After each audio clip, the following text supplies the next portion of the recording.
हम लोग इस वीडियो में बात करेंगे सीआरपीसी के अध्याय 13 जांच और विचारण में दंड न्यायालय की अधिकारिता के बारे में, जो सीआरपीसी की धारा 177 177 से लेकर 189 तक वर्णित है।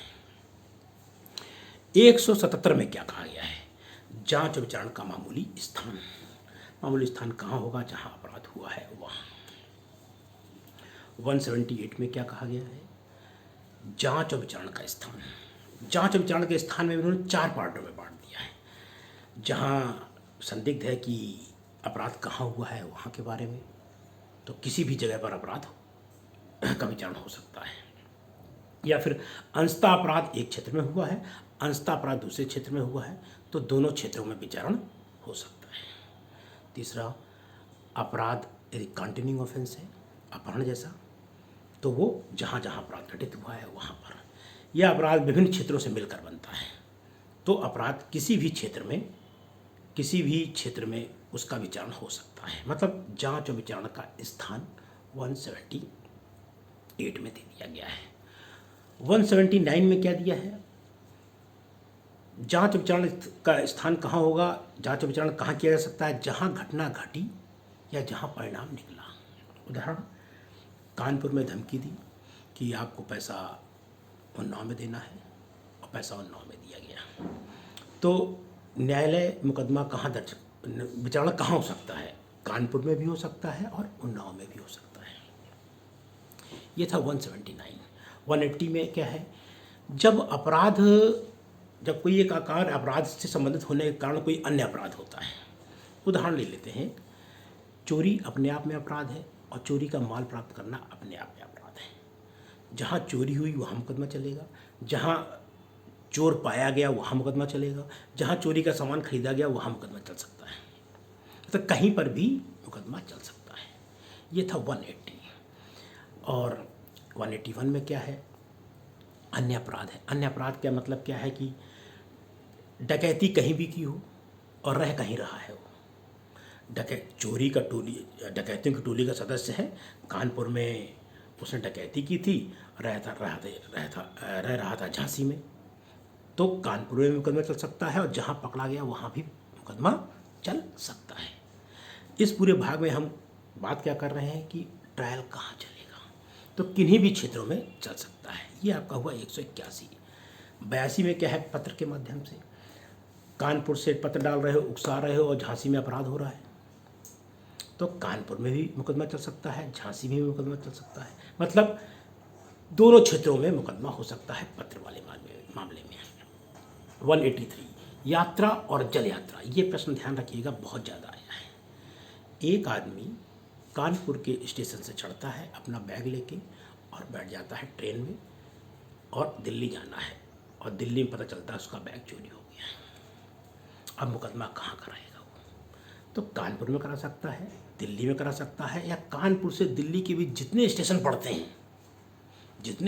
पड़ते हैं उनमें से कहीं पर भी वह मुकदमा दर्ज करा सकता है।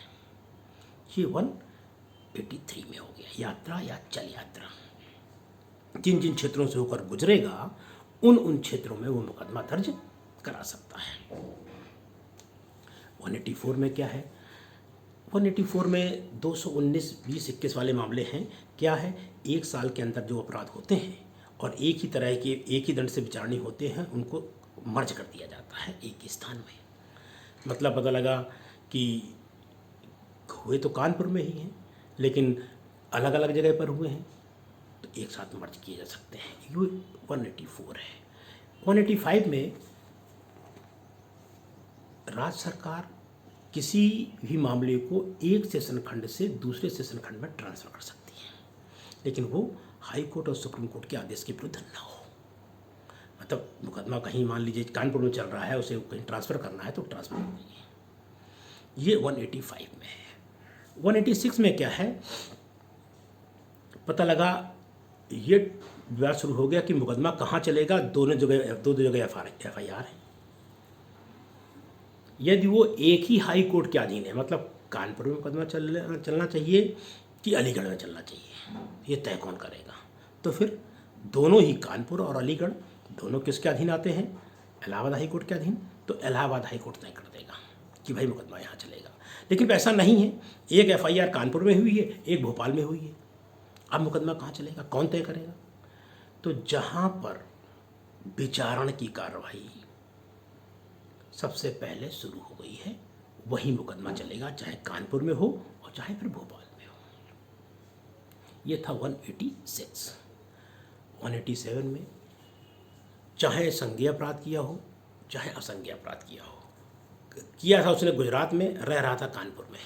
तो यहाँ के जेएम फर्स्ट साहब को पता चलेगा कि गुजरात में अपराध करने के बाद कोई भी अपराधी कानपुर में रह रहा है तो सामान्य वारंट जारी कर देगा। 187 हो गया। 188 भारत राज्य क्षेत्र के बाहर, भारत के राज्य क्षेत्र के अंतर्गत जो अपराध किए जाते हैं, केवल हेडिंग्स ही है, वो आपको देखनी है, मैं देख ले रहा हूँ।